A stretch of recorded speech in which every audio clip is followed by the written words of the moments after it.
So one of the other things you can do to avoid a potentially dangerous situation or know that it might be oncoming is to pay attention to the signs around you in nature. Now, I just heard some thunder above me, so that's kind of an obvious one, or lightning, but there's actually some more subtle signs, okay?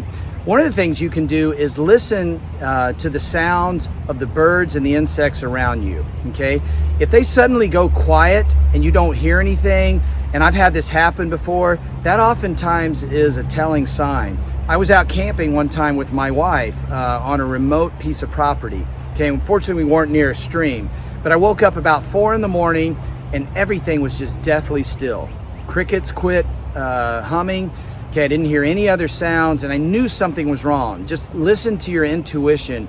Your gut will tell you. This is all in our DNA. Our ancestors knew all of this, okay?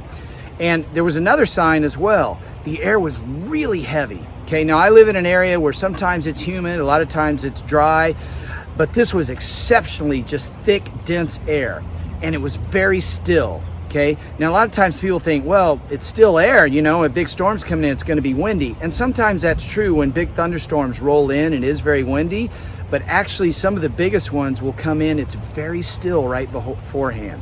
So there was no insect sounds, and it was just this thick, heavy air and really, really quiet outside. And I knew right then that it was about to cut loose. And so we got all of our equipment, we got out there, we got under a shelter, and sure enough, it started raining cats and dogs for about the next 45 minutes.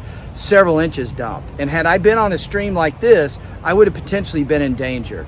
So if you listen to what's going on around you, again, also if you have access to a signal from your phone and you can check your radar, that certainly is huge. That will tell you exactly what's going on.